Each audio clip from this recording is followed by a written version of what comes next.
Efesios capítulo 2, versículos 4 y 5. Dice la palabra del Señor: Pero Dios, que es rico en misericordia, por su gran amor con que nos amó, aun estando nosotros muertos en pecados, nos dio vida juntamente con Cristo. Por gracia sois salvos. Vamos a orar al Señor. Señor y Padre eterno, Dios del cielo y de la tierra, alabamos tu precioso nombre. Te damos gracias que podemos venir ahora ante tu presencia para exponernos a tu palabra. Señor, ayúdanos a estar atentos. Oh Dios, tu Santo Espíritu, obra en cada uno de los que estamos aquí, cada uno de los que escuchan esta palabra, conforme a la necesidad de cada uno. Oh Señor, tu palabra cumpla el propósito por el que tú la envías, y tú seas engrandecido, exaltado, glorificado. Por Cristo te lo suplicamos. Amén, Señor.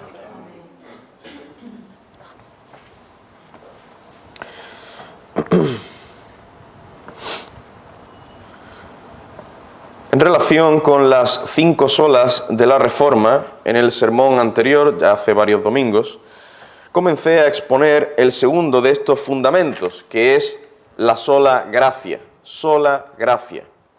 en el que consideramos, en primer lugar, los ataques en contra de la sola gracia.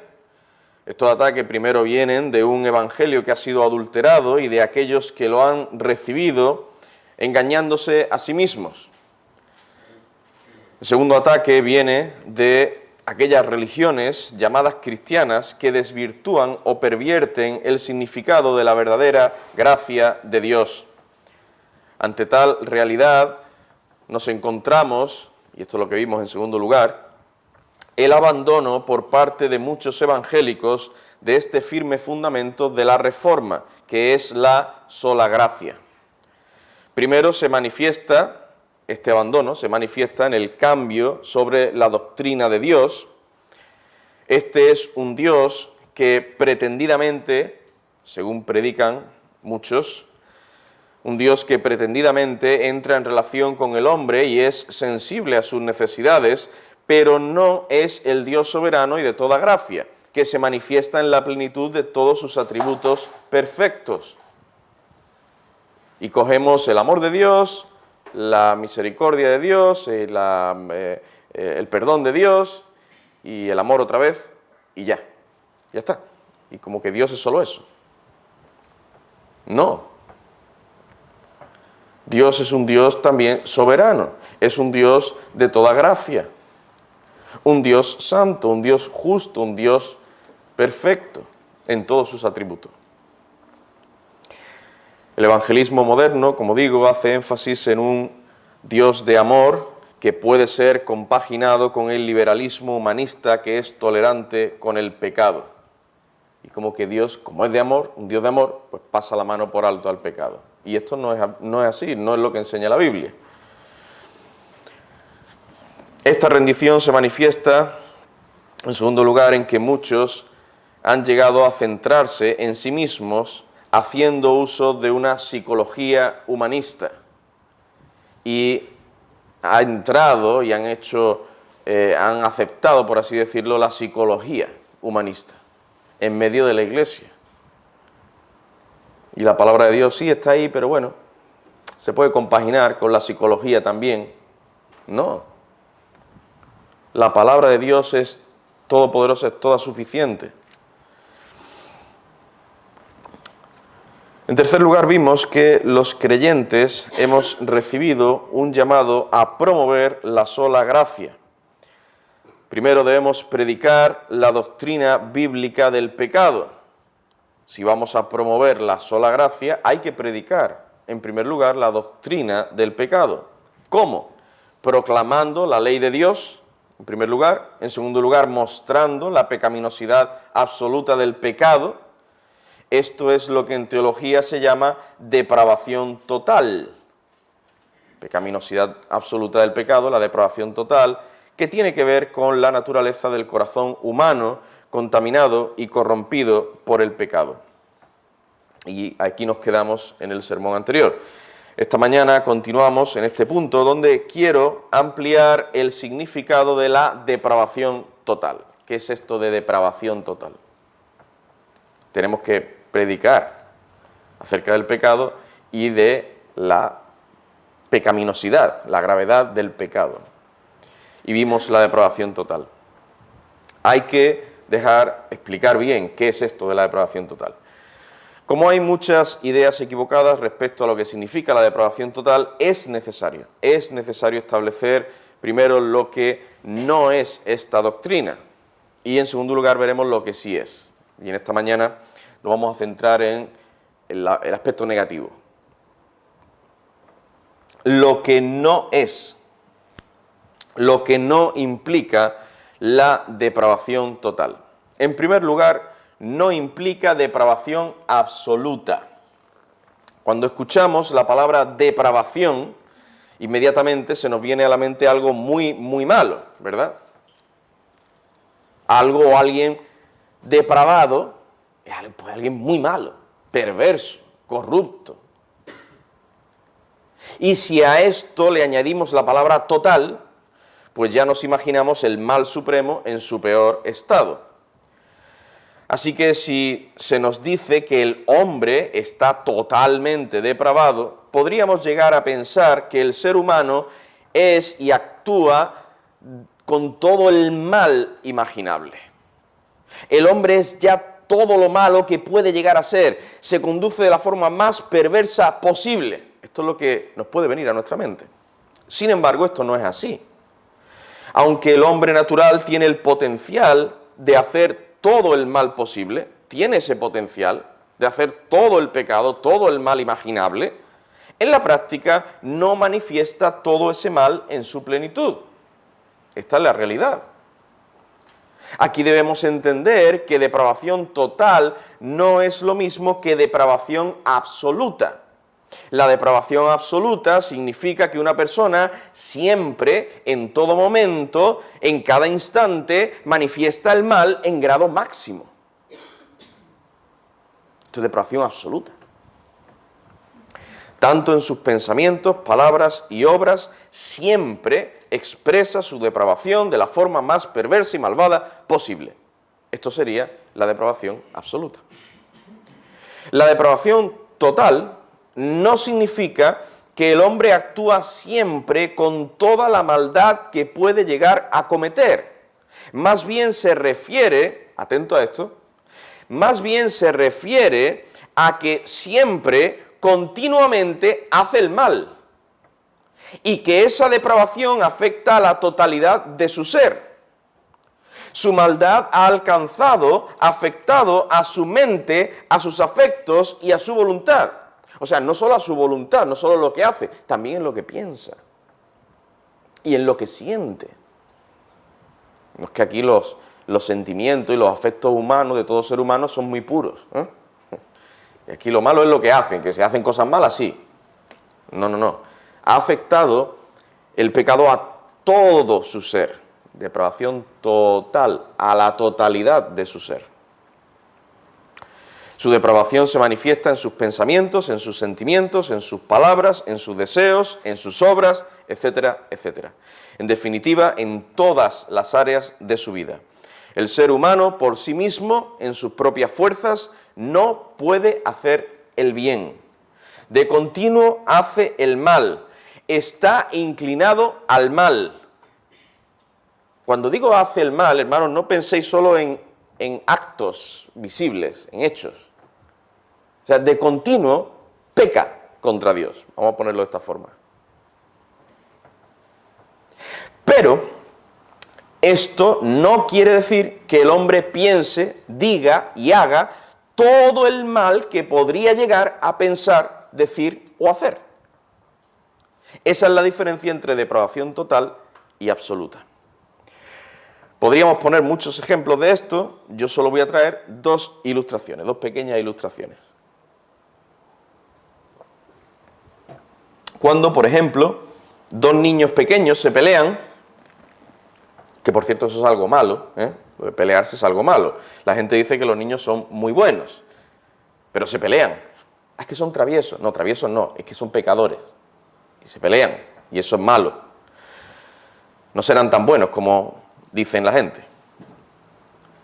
Esta doctrina de la depravación total precisamente nos revela la verdadera condición en que nacen los niños. En fin, cuando dos niños pequeños se pelean por un juguete, en sus corazones hay egoísmo, hay un deseo desordenado, no se pegan, pero se gritan y forcejean uno y otro tirando del juguete. Yo quiero este juguete, dámelo a mí, no, lo quiero yo. Hay depravación en sus mentes, en sus afectos y en su voluntad. Ninguno quiere dejarle el juguete al otro. Sin embargo, no están siendo todo lo depravados que pudieran llegar a ser, que pueden llegar a ser. Uno de los niños podría, por ejemplo, coger un lápiz y clavárselo en el ojo al otro niño.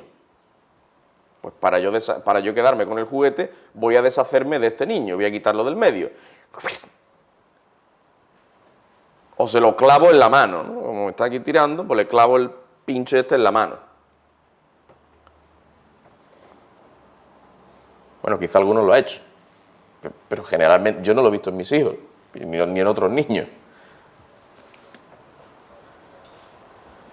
Generalmente no lo hacen. Están actuando con maldad, pero no con la mayor maldad posible. ¿Entendéis? Los hermanos de José, otro ejemplo, los hermanos de José tuvieron envidia de él, le hicieron daño, de hecho querían matarlo. Podrían haberlo descuartizado en aquel momento. Sin embargo, finalmente lo vendieron a unos ismaelitas. Y así tenemos muchísimos ejemplos a lo largo de toda la historia y aún en nuestros días. Personas que se mienten, se insultan unas a otras, pero no llegan a las manos, no llegan a pegarse. Y aún muchos que sí llegan a las manos, no llegan a matarse entre sí. Otros sí, pero otros muchos no. Y son impíos y no llegan a matarse entre sí. No llegan a hacer todo el mal que pudieran hacer, ¿no? Hay evidencias muy claras en la historia de la humanidad y en nuestros días de la maldad del hombre y de que dicha maldad muchas veces no se expresa en su grado supremo. De hecho, si fuera así, hace ya mucho tiempo que la humanidad se habría autodestruido y no estaríamos aquí, seguramente. En segundo lugar, la depravación total no implica ausencia total de bien relativo. Es importante que os quedéis con todas estas palabras. No implica ausencia total de bien relativo. Es cierto que el hombre natural no hace todo el mal que puede hacer. No hace todo el mal que puede llegar a hacer. Pero también es cierto que el ser humano a veces hace algún bien. El punto clave aquí es qué entendemos por bien, por ese bien. Y aquí me gustaría citar lo que dice nuestra Confesión de Fe de Londres, de 1689, en el capítulo 16, acerca de las buenas obras. Las obras, dice la Confesión de Fe, las obras hechas por hombres no regenerados, incrédulos, aunque en sí mismas sean cosas que Dios ordena y de utilidad tanto para ellos como para otros, sin embargo, por no proceder de un corazón purificado por la fe y no ser hechas de una manera correcta de acuerdo con la palabra de Dios, ni para un fin correcto la gloria de Dios, por tanto son pecaminosas y no pueden agradar a Dios, ni hacer a un hombre digno de recibir la gracia de Dios, la gracia por parte de Dios. Recibir gracia de parte del Señor. Es que han hecho una buena obra. Si eso procede de fe, lo hacen por fe, por amor al Señor Jesucristo, porque confían en Cristo.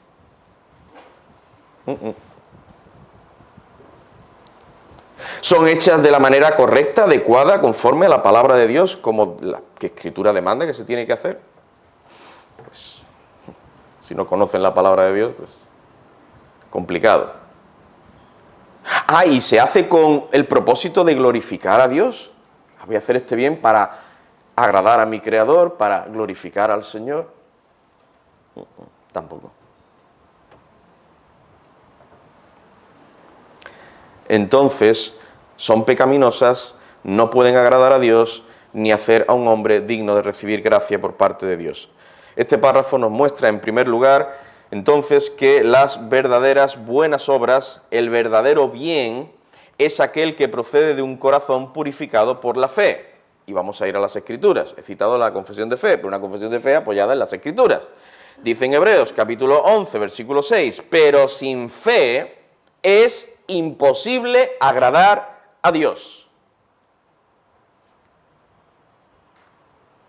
Oye, pero mira cuántas cosas buenas está haciendo esa persona. No es lo que yo piense, no es lo que yo imagine, no es lo que yo crea, no es lo que yo... No. ¿Qué dice la Biblia? Y vamos a ir a las Escrituras. Sin fe, dice la palabra de Dios, es imposible agradar a Dios. Porque es necesario que el que se acerca a Dios crea que le hay y que es galardonador de los que le buscan. Los impíos no buscan a Dios. ¿Cómo un incrédulo puede agradar a Dios si no tiene fe verdadera? Pregunto. No puede. No puede. Pero el verdadero bien también es aquel que se hace de la manera correcta de acuerdo con la palabra de Dios, con la motivación y la intención correcta. Que dice, por ejemplo, en 1 Corintios, capítulo 13, versículo 3. Texto conocido, donde se habla del amor, ¿no? 1 Corintios 13:3, dice ahí, y si repartiese todos mis bienes para dar de comer a los pobres, y si entregase mi cuerpo para ser quemado, ojo lo que está diciendo aquí, ¿eh? O sea, no es cualquier buena obra, es si repartiese todos mis bienes. O sea, yo doy todo lo que tengo. No es que yo dé mucho. No, lo doy todo para los pobres. Es más, me entrego a mí mismo para ser quemado. Entregase mi cuerpo para ser quemado. Dice, y no tengo amor, de nada me sirve. Si la gente hace algo bueno con una motivación pecaminosa, sin amor a Dios, porque claro, alguien puede decir, no, yo me entrego por amor a fulanito. No, por amor a fulanito. Pero ¿y el amor a Dios? ¿No lo haces por amor a Dios? Si se hace con una motivación pecaminosa, sin amor a Dios básicamente, eso no es una verdadera buena obra. Esto se lo decimos a cualquiera y chirrían los dientes contra nosotros, claro.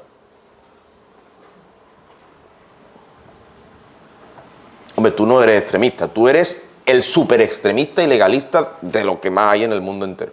Bueno. Pues mira, Pablo era así.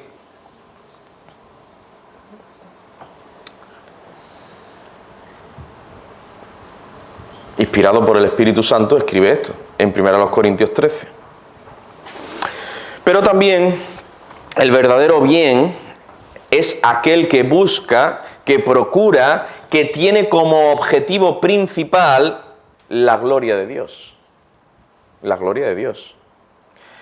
1 Corintios, capítulo 10, versículo 31.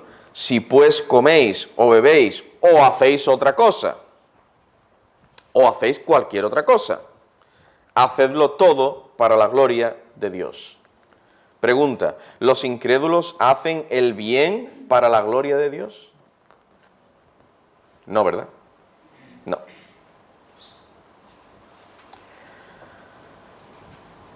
Esa obra que hace ese incrédulo no es una verdadera buena obra que agrada al Señor. Es lo que enseña la Escritura. Así que, por eso dije antes que el hombre natural, el incrédulo, de vez en cuando llega a hacer algún bien relativo, y subrayo lo de relativo. Realmente no hace el verdadero bien que agrada al Señor. ¿Por qué? Porque no hay fe en su corazón. No lo hace de la forma que se prescribe en las Santas Escrituras. Y desde luego no busca la gloria de Dios. La persona no regenerada puede llegar a hacer cosas que se ajustan externamente a lo que demanda la ley de Dios, pero esto no es una verdadera buena obra, no es el verdadero bien. Podemos llamarlo entonces un bien relativo. En nuestra sociedad encontramos algunos ejemplos de esto. Personas que no quieren saber nada de Dios, pero que procuran ayudar a otras personas. Dan comida, limosna, dinero, etc. Eso en sí es algo bueno. Incluso, como dice nuestra confesión de fe, esas obras pueden ser de utilidad para otras personas. Otros se benefician de eso, de esas buenas obras. Sin embargo, pregunto, ¿qué nos encontraríamos si pudiéramos adentrarnos en los corazones de aquellos que hacen ese bien? A veces hay orgullo, vanagloria. Hago eso para que otros me vean, para que me alaben, o para que piensen bien de mí, o para que no piensen mal de mí. A lo mejor he hecho cosas malas y ahora pues voy a darle limosna a los pobres para que no piensen tan mal de mí. Quizá hay egoísmo, codicia. Te ayudo a ti para ver si en un futuro puedo sacar algo de ti. Claro, no lo dicen así. Está en sus corazones. O te ayudo simplemente para calmar mi conciencia, para sentirme mejor. Yo estoy seguro que esto lo que hay en muchos. Voy a calmar, voy a callar mi conciencia, voy a sentirme, me siento mejor, porque ayudo a otros. Ahí Dios no está por ningún lado, claro. No está Dios en sus pensamientos, ni la palabra de Dios. Desde luego los impíos que hacen tales obras no lo hacen porque creen en Cristo y procuran imitar su ejemplo, no lo hacen en obediencia al Señor y no lo hacen para agradar a Dios y para que Él sea glorificado. De modo que sí, los incrédulos pueden llegar a hacer un bien relativo. Dice en Lucas 6:32, y si hacéis bien a los que os hacen bien, ¿qué mérito tenéis? Porque también los pecadores hacen lo mismo. Y en Romanos 2:14 dice, porque cuando los gentiles que no tienen ley hacen por naturaleza lo que es de la ley, estos, aunque no tengan ley, son ley para sí mismos. Estos textos nos muestran cómo los no creyentes, los incrédulos, hacen cosas que en lo externo están de acuerdo o en consonancia con la ley de Dios, es decir, que hacen un bien relativo. Pero no hacen el bien que agrada al Señor. Ellos hacen un bien, pero no el verdadero bien que Dios demanda.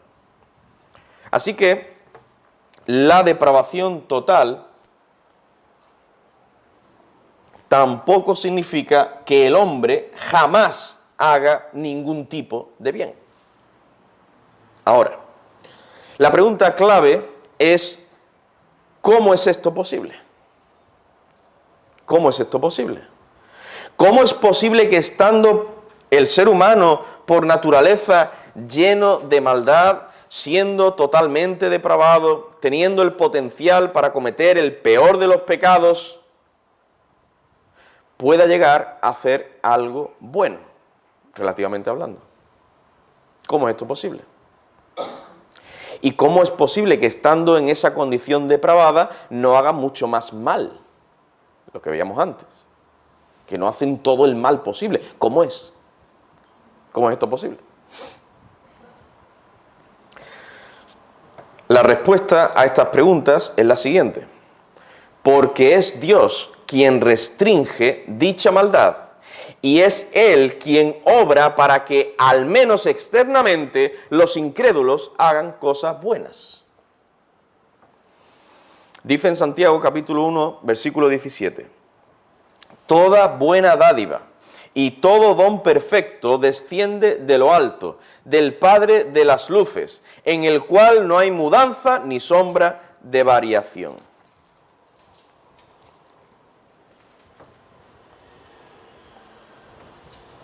Bueno, todo don perfecto, pero mira, ese lo que ha hecho una cosa muy buena. Eso ha salido de su corazón. Ha salido de su interior. No. La palabra de Dios nos enseña que toda buena dádiva, todo regalo, toda buena dádiva, todo don perfecto, proviene del Padre. Es Dios quien obra de forma misteriosa en esa persona para que haga un bien. Esto nos humilla, ¿eh? Te humilla al hombre. Si yo hago algo bueno es porque... En fin. ¿A alguno le faltaría de ahí? Ahí está. El mejor. A lo mejor lo hacen cuando nadie les ve, no sé. Entonces, es Dios quien obra en esas personas. Hay un ejemplo que tenemos en las Escrituras, en el Antiguo Testamento, y se nos dice muy claro cómo el Señor obra de esta manera. Esdras, capítulo 1, versículos 1 al 3. Fijaos qué dice ahí. En el primer año de Ciro, rey de Persia, para que se cumpliese la palabra de Jehová por boca de Jeremías, ojo, Ciro, un rey pagano, no es que Ciro fuera un rey piadoso ni nada de eso, un rey pagano, impío. Para que se cumpliese la palabra de Jehová por boca de Jeremías, dice, despertó Jehová el espíritu de Ciro, rey de Persia, el cual hizo pregonar de palabra y también por escrito por todo su reino, diciendo, así ha dicho Ciro, rey de Persia, Jehová, el Dios de los cielos, me ha dado todos los reinos de la tierra y me ha mandado que le edifique casa en Jerusalén, que está en Judá. Quien haya entre vosotros de su pueblo, sea Dios con él, y suba a Jerusalén, que está en Judá, y edifique la casa de Jehová, Dios de Israel. Él es el Dios, la cual está en Jerusalén.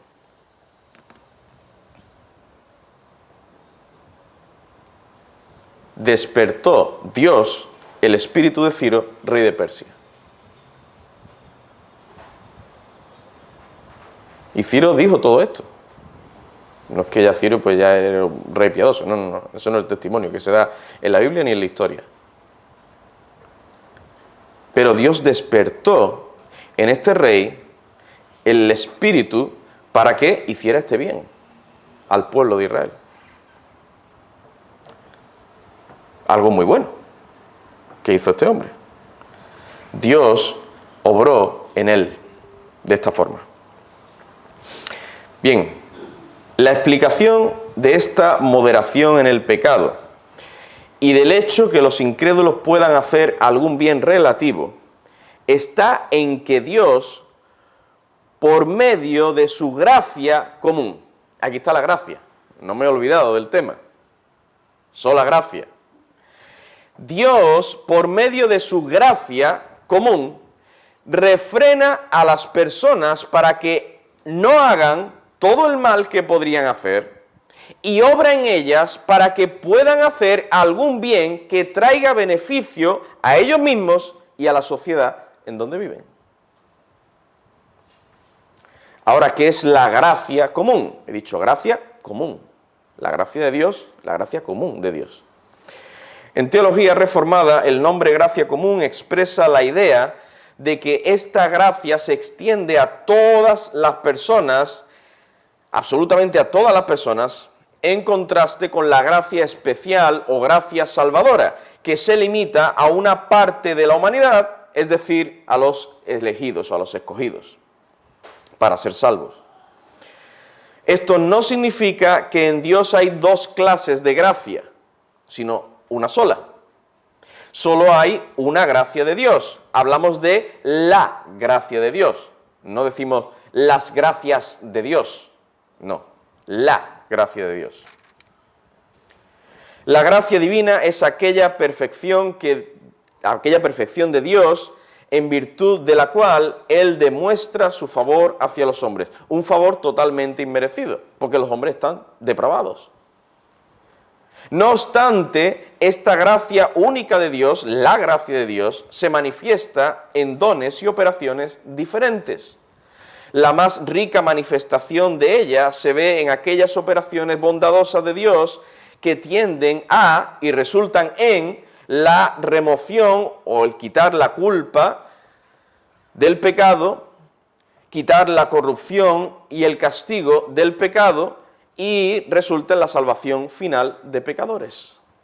Esta es la gracia salvadora. Esta es una de las manifestaciones de la gracia divina que se conoce como gracia salvadora. Pero que esta sea la obra cumbre de la gracia de Dios, la gracia salvadora, no significa que sea su única manifestación.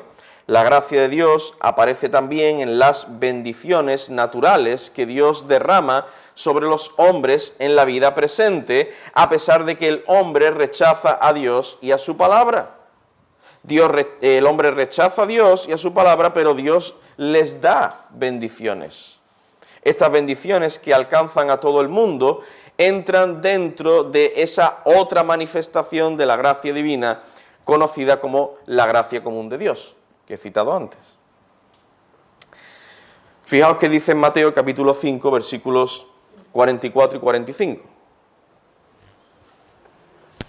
Pero yo os digo, amad a vuestros enemigos, bendecid a los que os maldicen, haced bien a los que os aborrecen, y orad por los que os ultrajan y os persiguen, para que seáis hijos de vuestro Padre que está en los cielos, que hace salir su sol sobre malos y buenos, y que hace llover sobre justos e injustos.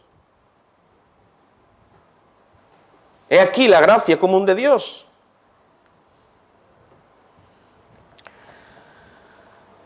Así que, resumiendo, la gracia común de Dios se aprecia en todo lo que el Señor hace para refrenar la devastadora influencia y el desarrollo del pecado en el mundo, restringe la maldad del mundo.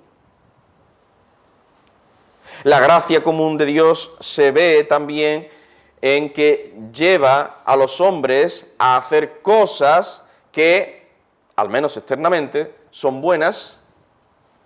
Y también la gracia de Dios, la gracia común de Dios, se manifiesta para proveer, sostener, enriquecer y desarrollar la vida natural de la humanidad en general.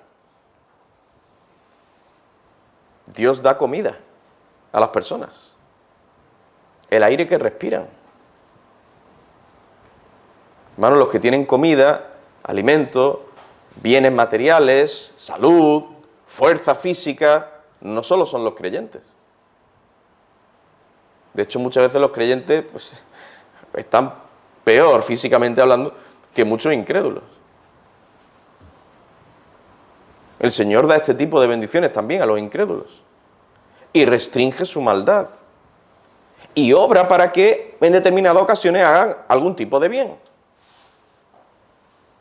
y otros puedan beneficiarse de ese bien, como pasó con Ciro. El pueblo de Israel se benefició de ese bien. ¿Quién obra tal cosa? ¿Surge de los incrédulos? No. Es la gracia común de Dios. La sola gracia de Dios. La gracia en su manifestación para con todos los hombres. La gracia común, lo que llamamos gracia común de Dios. Y esta gracia común de Dios opera aun cuando los hombres permanecen en su depravación total. Bien, ya para concluir, voy a traer algunas aplicaciones. Dos aplicaciones prácticas, básicamente.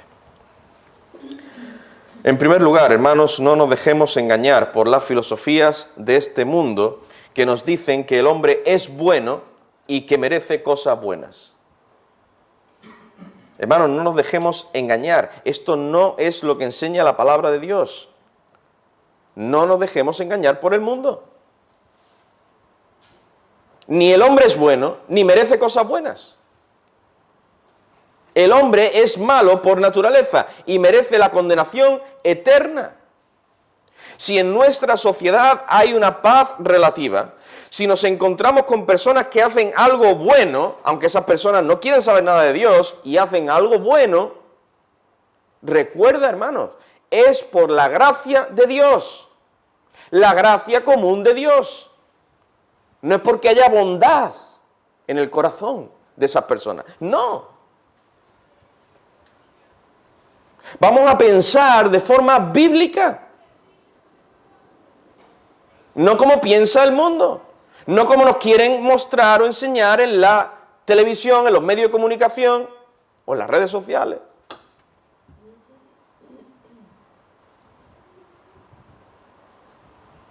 Mi hermano, nosotros no negamos la realidad y la vemos. Y hay ejemplos en la Escritura.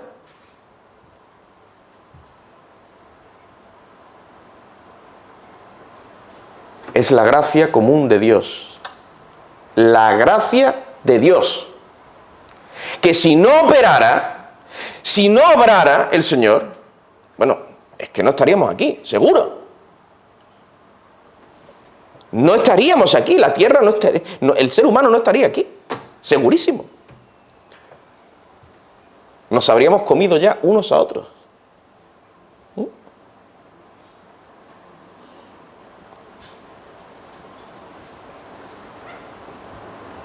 Si estamos aquí y no entran por ahí con metralletas o con bombas o aquí, es por la gracia común de Dios.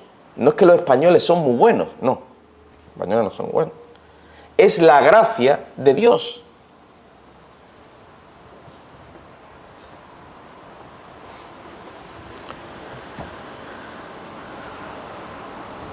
No nos dejemos engañar. Y alabemos al Señor por ello. Démosle gracias al Señor.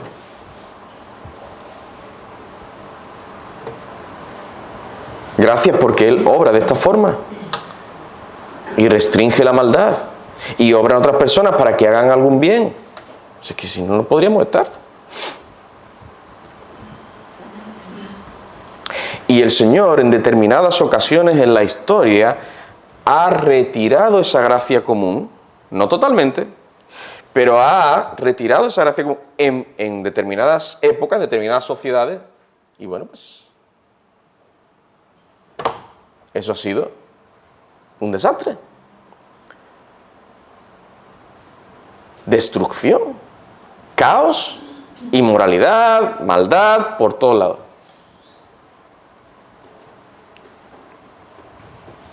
La gracia común de Dios.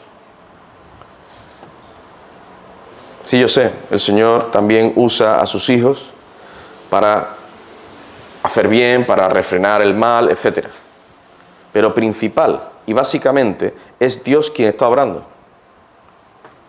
De forma misteriosa, su Santo Espíritu, obrando por su gracia común. Todas estas cosas. Refrenar el mal, obrar para que hagan algún bien y trayéndole bendiciones, que tengan comida, alimento, el aire que respiran. Segunda aplicación.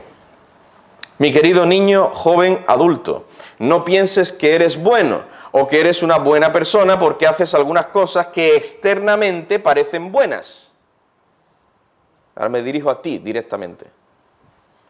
Es la gracia común de Dios obrando en ti. Tú no tienes nada de qué gloriarte en ti mismo. Lo que surge de tu corazón, lo que sale de tu corazón, es el mal, no el bien. El mal, el pecado lo produces tú, pero el bien lo produce Dios. Yo sé que esto te humilla, te duele, te puede llegar a ofender, pero es la verdad. Y yo tengo que ser fiel al Señor y fiel a la verdad. Porque es lo que enseña la palabra de Dios. Y además te estoy diciendo esto por amor a tu alma.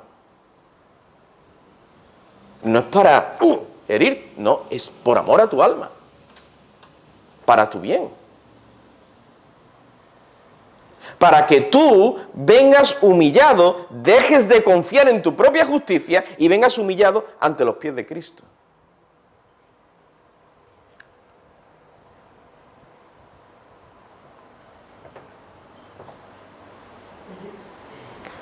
Hasta que tú no reconozcas tu depravación total, la gracia común de Dios, que si hay algo bueno, es Dios quien obra por su gracia común. Hasta que tú no reconozcas tu depravación total, no irás humillado, arrepentido a los pies de Cristo.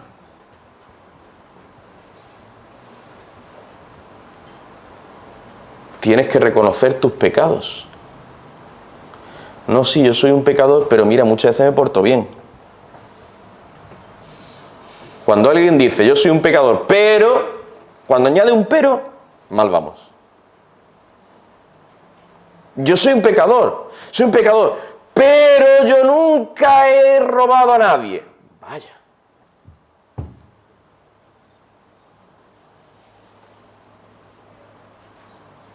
Yo soy un pecador, pero yo nunca he matado a nadie. Mal vamos.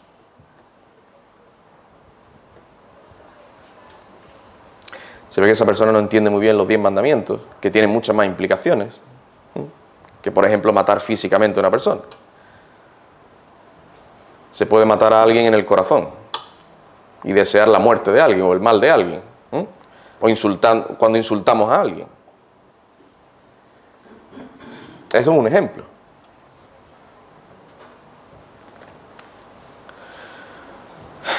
Tenemos que reconocer nuestra depravación total, nuestra maldad, para venir humillados después.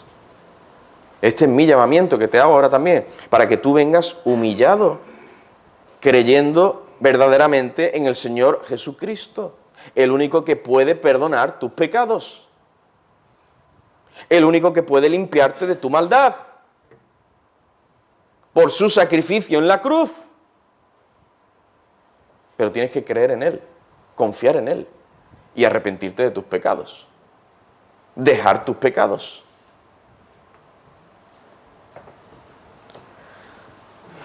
El Señor tenga misericordia. Vamos a orar.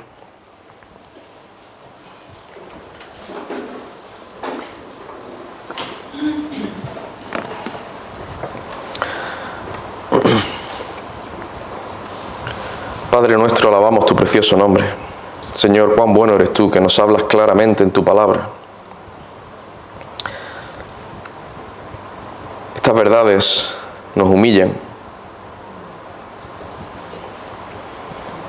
nos muestran nuestra total incapacidad para agradarte por nosotros mismos. Te necesitamos, oh Dios. Ayúdanos, oh Padre. Obra tú en nuestros corazones. Señor, podamos ver tu gracia salvadora manifestada en otras muchas almas. Padre, queremos darte gracia, porque tu gracia común obra, sigue obrando en nuestros días, sigue manifestándose. Y nosotros podemos beneficiarnos. Gracias, Señor, que tú restringes la maldad de los hombres. Tú obras toda cosa buena. Gracias por las bendiciones que tú nos das. Te queremos alabar y dar las gracias por ello, Señor.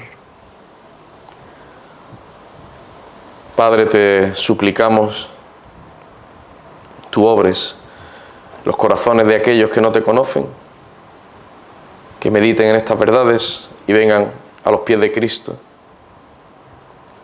humillándose delante de nuestro Señor Jesucristo. En su nombre te rogamos todo esto y te damos gracias. Amén, Padre. Amén.